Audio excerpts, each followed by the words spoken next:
రవీంద్రన్ గారిని మాట్లాడాల్సిందిగా రిక్వెస్ట్ చేస్తున్నాను.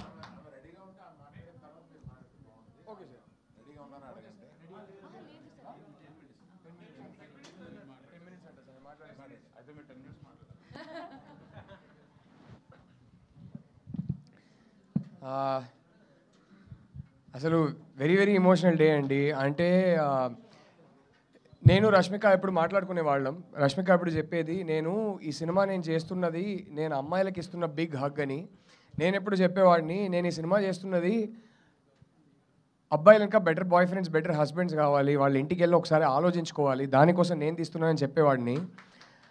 నిన్న నిన్న కొన్ని చూసా నేను రష్మికకి నైట్ ఆల్మోస్ట్ 12:30 మా ప్రీమియర్ షో అంతా అయిపోయింది, అందరు మాట్లాడుతున్నారు, అందరితో టైం స్పెండ్ చేసి మొత్తం మాట్లాడాను. 12:30 నైట్ ఫోన్ చేశాను రష్మికకి. ఇద్దరు చాలా ఎమోషనల్ అయిపోయాం. నేను రష్మికకు ఒకటే అన్నా, నువ్వు అనుకున్నది జరిగినట్టుంది, నేను అనుకున్నది జరిగినట్టుంది అని. 2-3 చిన్న చిన్న ఇన్స్టెన్సెస్ చెప్తానండి. ఒకటైతే ఇక్కడే ఒక పర్సన్ ఉన్నారు, నా లైఫ్లో నేను ఫస్ట్ టైం చూడడం, నేను ఒక సినిమా తీసి ఆ సినిమాని ఆడియన్స్తో చూసేసి నేను బయటికి వస్తున్నా. బయటికి వచ్చాక నన్ను ఇంటర్వ్యూ చేయాల్సిన జర్నలిస్టు మైక్ ఇలా పట్టుకొని ఆవిడ ఏడుస్తూ మాట్లాడుతున్నారు. ఆవిడ ఇంకెవరో కాదు. It was such an emotional experience for me. Please రండి, ప్లీజ్ రండి. నా cinema she's doing her job చాలా ప్రొఫెషనల్గా. సినిమా గురించి నన్ను క్వశ్చన్స్ అడుగుతున్నారు, కానీ కళ్ళల్లో నీళ్ళు తిరుగుతున్నాయి. అది చూసి నేను ఎమోషనల్ అవుతున్నా. It was a beautiful moment అండి. I don't know, I'm blessed to have a moment like that in my career. I think it was just two human beings connecting. మనం పనులు చేసుకుంటున్నాం, ఒక డైరెక్టర్గా నేను ఆన్సర్ ఇస్తున్నా, ఒక జర్నలిస్ట్గా మీరు అడుగుతున్నారు. But I was looking at your tears and you were looking at mind. It was a beautiful moment. It was unforgettable for me. Thank you so much. Thank you. ఇవాళ ఒక ఇన్స్టాగ్రామ్లో ఒక అమ్మాయి ఒక రీల్ పెట్టిందండి.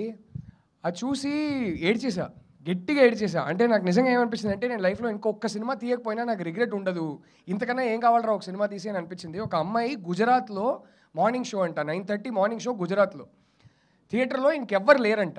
ఆ అమ్మాయికి ఏమో ఈ సినిమా గట్టిగా చూడాలన్నది. ఫ్రైడే వర్కింగ్ డే, గుజరాత్లో మార్నింగ్ షో. సో ఆ అమ్మాయి థియేటర్ వాళ్ళు రిక్వెస్ట్ చేసి, ప్లీజ్ నాకు సినిమా చూడాలి, షో క్యాన్సిల్ చేయొద్దని చెప్పిందంట. సరే అని వాళ్ళు పెట్టారు. ఆ అమ్మాయి థియేటర్ వెళ్ళి కూర్చుంటే ఒంటరిగా ఉందంట, చాలా భయపడిందంట. తను ఏం చెప్పిందంటే, ఈ సినిమా స్టార్ట్ అయినప్పుడు ఒంటరిగా ఉన్నానంటే భయపడ్డాను, ఈ సినిమా ఎండ్కి నాతో రాహుల్ నా పక్కన కూర్చొని, ఏముంది ఒంటరిగా నువ్వు చేయలేవా, ఈ సినిమా చూడలేవా, ఒంటరిగా ఒక థియేటర్లో కూర్చోలేవా, దానికోసం ఈ సినిమా తీసినట్టు అనిపించింది, ఇంకా లైఫ్లో ఒంటరిగా ఏది చేయడానికి నేను భయపడను అని చెప్పింది. నిజంగా ఏడ్చేసానండి అది చూసి. ఆ అమ్మాయి చెప్పిన విధానం కానీ, the glow in her face, అది చెప్తుంటే ఇంకొక సినిమా తీయకపోయినా నాకు పర్లేదండి, ఏ రిగ్రెట్ ఉండదు. ఆ ఒక్క రివ్యూ చాలు నాకండి. బట్ అదే కాదు, బ్యూటిఫుల్ జస్ట్ ఇక్కడ వచ్చేటప్పుడు మేము టీంలో అందరూ కూర్చొని వీఆర్ ఆల్ గెటింగ్ ఎమోషనల్. సంగీత దేవి గారి రివ్యూ అందరూ, I was reading it out allowed, టీంలో అందరూ చూస్తున్నారు. హాలీవుడ్ రిపోర్టర్లో ఒక రివ్యూ పడింది, శృతి అనే journalist. I mean just beautiful reviews. మేము చాలా లేయర్డ్ నువాన్స్డ్ సినిమా తీసాం, దీంట్లో I put a lot of thought in to it. కానీ నేను ఎప్పుడు ఒకటి ఏమనుకునేవాడిని అంటే, సర్ఫేస్ లెవెల్లో డ్రామా వర్క్ అవ్వాలి, ఈ నువాన్సెస్ పెట్టేది నా కోసం, ఇది జనాలకి అర్థం కాకపోయినా పర్లేదు, ఈ nuances is what brings uniqueness to the movie. For example, ఈ సినిమా ఫస్ట్ షాట్ ఉంది, తను సూట్ కేసు ఎత్తుకొని వస్తుంటే ఆడియన్స్ ఆ అమ్మాయిని చూసేది ఫస్ట్ టైం భారం మోస్తున్న భూమాదేవిగా చూడాలనుకున్నా. కానీ జనాలకి ఇలా అర్థం కావాల్సిన అవసరం లేదు, అలా చూస్తే ఒక పర్సెప్షన్ క్రియేట్ అవుతుందని అనుకున్నా, అంతే. కానీ ఆ రివ్యూలు చదువుతుంటే ప్రతిదీ, నేను పెట్టిన ప్రతి ఒక్క థాట్ ఆ రివ్యూస్లో ఉన్నాయి. And it is the most beautiful communication between a journalist and a director when we never spoke to each other. కానీ నా మైండ్లో ఉన్నదంతా ఒక సినిమా తెరపైన చూసి వాళ్ళు మొత్తం అర్థం చేసుకొని రాస్తున్నారంటే, అది ఆడియన్స్ చదువుతున్నారంటే, it is the most beautiful love triangle in the world. And for that I want to thank the media for every beautiful review we've gotten. I don't even know how to thank you. It just made me so emotional.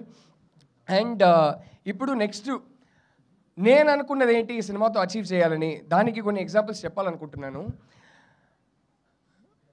లైఫ్లో ప్రతి director ఒకసారి cinema చూసిన తర్వాత థియేటర్లో usually నేనైతే entrance దగ్గర నిల్చొని చూస్తాను ఎప్పుడు, ఎందుకంటే అక్కడే నాకు ఆడియన్స్ కనపడతారు. నేను మ్యాక్సిమం ఆడియన్స్నే చూస్తుంటా, ఎక్కువ స్క్రీన్ చూడను. నిన్న జరిగిన ఒక షోలో ఒకటి జరిగిందండి, ఇంతకన్నా నాకు ఒక gratifying moment as a film maker ఉంటుందని నాకు తెలీదు. నేను పెద్ద స్పాయిలర్ లేకుండా చెప్తాను. క్లైమాక్స్లో ఒక షాట్ ఉంటుంది, అమ్మాయి దగ్గర నుంచి దుపట్టాకి ప్యాన్ చేస్తాం. ఆ షాట్కి నాకు దాంట్లో ఏం జరుగుతుందో చెప్పను కానీ ఆ షాట్కి థియేటర్లో ఉన్న అబ్బాయిలందరూ క్లాప్ కొట్టారు. I don't think I'll have a more gratifying moment as a film maker in my life. అబ్బాయిలు ఆ షాట్ నోటీస్ చేసి వీడు ఎందుకు పెట్టాడని ఆ ఎమోషన్ని ఫీల్ అయ్యి క్లాప్ కొట్టడం కన్నా నాకు పెద్ద రివార్డే ఉండదు, అవార్డే ఉండదు. ఇప్పుడు కోరుకునేది ఒకటే, మా ప్రొడ్యూసర్స్కి రివార్డ్ కావాలని.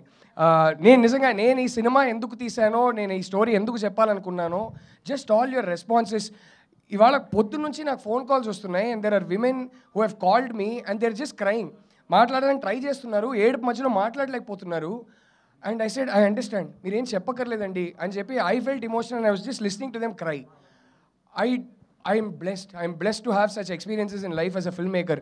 అంటే వాళ్ళ రియాక్షన్స్ చూసి మనం ఒకటి డీప్గా చెప్పాలి ఈ స్టోరీని అనుకున్నాం, కానీ ఇది అంతకన్నా దీంట్లో డెప్త్ ఉందని వాళ్ళ రియాక్షన్ చూసి నేను తెలుసుకుంటున్నా. And I think that's the most beautiful thing that's happened to this film. And I just want to thank the media so much. Inka 10 minutes కాలేదు కదా, మాట్లాడాల్సిందైతే మాట్లాడేసా. బట్ ఓకే, oh yes, అంటే నేను from yesterday I have been personally WhatsAppలో I have been thanking everybody in my team. Darling team దొరికింది. అంటే కొన్ని సినిమాలు డైరెక్టర్స్, ఇది I think it was destiny అండి, because this film so blessed. I have been so blessed. ఈ సినిమాలో పనిచేసిన ప్రతి ఒక్కరు చెప్తున్నాను, ఒక్కరు కూడా పే చెక్ కోసం పనిచేయలేదండి. తెలిసిపోద్దండి, ఒకరితో పని చేస్తుంటే మనకు తెలిసిపోద్ది వాళ్ళు పే చెక్ కోసం పనిచేస్తున్నారా కాదా అని. అయ్యో సార్, బాగానే ఇచ్చారు, గట్టిగా ఇచ్చారు అందరికీ, కానీ దానికోసం పని చేయట్లేదని వాళ్ళ కళ్ళలో తెలుస్తుంది నాకు. జస్ట్ మాట్లాడుతూనే sorry, okay, just the Rashmika వాయిసా, okay, just the pure passion. And I don't even know how, like, I felt so bad because pre-release press meetలో నేను ఒకరిని మర్చిపోయాను, somebody who's traveled with me from the beginning. ఈ సినిమాలో ఒకటి, ఇది actually నేను చెప్పాలనుకోలేదు కానీ ఇప్పుడు 10 minutes ఉంది కాబట్టి చెప్తున్నా. ఈ సినిమా స్టోరీ ఒకటి ఉంటుందండి. ఈ సినిమాలో 4 పాటలు ఉన్నాయి. ఆ 4 పాటలు వేరే స్టోరీ చెప్తుంది మీకు. ఆ 4 పాటలు కానీ సినిమాలో లేని ఒక క్యారెక్టర్ పర్స్పెక్టివ్లో ఉంటుంది. సినిమాలో ఇన్సిడెంట్స్ జరుగుతుంటే ఫస్ట్ సాంగ్ నుంచి లాస్ట్ సాంగ్ వరకు ఆ సినిమాలో లేని ఒక క్యారెక్టర్, అది మీరు దేవుడు అనుకోవచ్చు, లేకపోతే పైన కూర్చొని అబ్జర్వ్ చేస్తున్న ఒక క్యారెక్టర్ అనుకోవచ్చు, ఆయన పాయింట్ ఆఫ్ వ్యూలో ఉంటాయి పాటలు. మీరు పాటలు మాత్రం ఒకసారి లైన్గా వింటే దాంట్లో ఒక స్టోరీ ఉంటుంది. అది అర్థం చేసుకొని, ఇంత ట్రిక్కీగా నేను ఒక బ్రీఫ్ ఇస్తే అది అర్థం చేసుకొని హేషామ్ ఇచ్చిన ట్యూన్స్ కానీ, దానికి రాకిందు ఇచ్చిన పోయిటరీ కానీ, అండ్ దానికి ఇప్పుడు మీరు ఇవాళ కొన్ని లైన్స్ పెట్టి నాకు ట్యాగ్ చేస్తున్నారు ఇన్స్టాలో, ఎంత డీప్ ఉంది ఈ లైన్ అదేదని. మేము కొన్నిసార్లు మాకు అనిపిస్తుంది మనం పిచ్చోళ్ళమా, ఏదేదో ఎఫర్ట్ పెడుతున్నాం, ఇది నోటీస్ కూడా చెయ్యరేమో, ఇది అవసరమా అని అనిపిస్తుంది కొన్నిసార్లు. బట్ ఇలాంటిది జరిగేటప్పుడే అరే అంత వర్త్ ఇట్ రా, నువ్వు పెట్టే ఎఫర్ట్ ఇంతకన్నా రెట్టింపు పెట్టాలి, పెట్టే థాట్స్ ఒక స్క్రిప్ట్ మీద ఇంతకన్నా రెట్టింపు పెట్టాలని అనిపిస్తుంది. దానికి I just want to thank the audience. రెడీయా? Ready? Okay okay okay, ready అంట. So I don't have to talk any more thankfully, but I just want to thank all of you. అబ్బాయిల గురించి చెప్పాలనుకున్నా, టక్మని చెప్పేస్తా. ఒక అబ్బాయి వచ్చారండి, సినిమా చూసిన తర్వాత నాకు వెయిట్ చేస్తున్నారు థియేటర్ బయట. నేను వచ్చా, నన్ను పిలిచి ఒకటి చెప్పారు నాకు. నేను ఒకప్పుడు విక్రమ్ అండి, మెచ్యూరిటీ లేనప్పుడు చిన్నప్పుడు నేను ఒక విక్రమ్ని, and I use to have a girl friend. ఆ అమ్మాయి నాకు బ్రేకప్ చెప్పింది. మెల్లగా లైఫ్ ఎక్స్పీరియన్సెస్ వల్ల, ఒక 10 ఏళ్ళు అయింది, లైఫ్ ఎక్స్పీరియన్సెస్ వల్ల నేను చాలా మారిపోయాను. I'm not that guy today. కానీ ఆ అమ్మాయితో నేను టచ్లో లేను. మీ సినిమా చూస్తుంటే మీ సినిమా క్లైమాక్స్లో థియేటర్లో అందరికన్నా ఎక్కువ నేనే క్లాప్స్ కొట్టా. ఎందుకు తెలుసా అండి అన్నారు. ఎందుకండి అన్నా. నా ఎక్స్ గర్ల్ ఫ్రెండ్ తలుచుకొని కొట్టానండి, తన బాధ నాకు అర్థమైంది, తను నా వల్ల ఫేస్ చేసిన బాధ కోసం నేను క్లాప్ కొట్టాను, తన గెలవాలని అన్నారు. I was like, I didn't even know what to say అండి. ఆయన్ని గట్టిగా హగ్ చేసుకున్నా, నేను ఎమోషనల్ అవుతున్నా. అంటే ఈ 2-3 డేస్గా నాకు అర్థం కాలేదు, నేను ఇంత ఎమోషనల్ టైపే కాదు అసలు, కానీ ప్రతిదానికి ఎమోషనల్ అయిపోతున్నా. I think this is because of the love that the audiences are giving. It's gone beyond reviews, it's gone beyond everything now. Just people sharing their experiences and some of the in-depth analysis coming from people, from audiences. That's just పెట్టిన ప్రతి thought effort worth it అనిపిస్తుంది. So yeah, that's all I have to say. But టీమ్కి నేను personally already thanks చేశాను. But ఒక్కసారి ఒక్క మనిషికి నేను థ్యాంక్ యూ చెప్పాలండి. అరవింద్ గారు అండ్ మై 2 ప్రొడ్యూసర్స్, విద్యా గారు, ధీరజ్ గారు. అరవింద్ గారు ఎంత మోడర్న్ మ్యాన్ అంటే, he told me something very personal and beautiful when he said I want to do this film and why I want to do this film. ఒకటి నాకు తర్వాత ఏం భయం వేసేదంటే, అరే కానీ అరవింద్ గారు గ్రామర్ ఇది కాదు కదా, ఆయన స్క్రిప్ట్ చదివేసి సినిమా చేసేద్దాం అన్నారు కానీ ఆయన గ్రామర్ ఇది కాదు కదా, పర్లేదా పర్లేదా అని they stuck by me. They allowed, even though it's not a typical Geeta Arts grammar film, they allowed me to tell my story and they enabled me to tell it the way I wanted to tell it. Because of which this film became very personal for me, because of which this film became very personal for every reviewer, because of which this film became very personal for the audience. And for that I will be forever indebted to you, sir. Thank you, sir. కొన్నిసార్లు అయితే ఆయన ఇంత నమ్మి వదిలేస్తున్నారు, కొన్నిసార్లు బాగా pressure feel అయ్యేవాడిని sir. కానీ విద్యా గారు ఉన్నారే, ఆవిడ ఒక డార్లింగ్ సార్. వీడు ప్రెషర్ ఫీల్ అవుతున్నారని తెలుసుకున్నాక వెంటనే వచ్చి రెండు మంచి మాటలు చెప్తారు. ఈయన ఉన్నారే, ఈయన ఒక డార్లింగ్ సార్.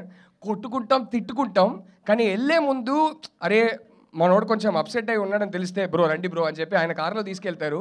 4 మంచి మాటలు చెప్పి మేము బాగా ఇంటెన్స్గా లవ్ చేసుకొని హగ్ చేసుకొని బయలుదేరుతుంటాం. So thank you. I don't even know how to thank the 3 of you. Thank you so much. Thank you. Is Rashmika ready? I want to talk so much about Rashmika and Deekshit, but Rashmika ready antunnaru. So first Rashmika vineddam. Rashmika, in case I don't get to talk again, I love you so much. Deekshit, I love you so much. Rohini garu ఒక్క scene చేశారండి, ప్రతి ఒక్క tweet మీ గురించే. I love you so intensely Rohini గారు.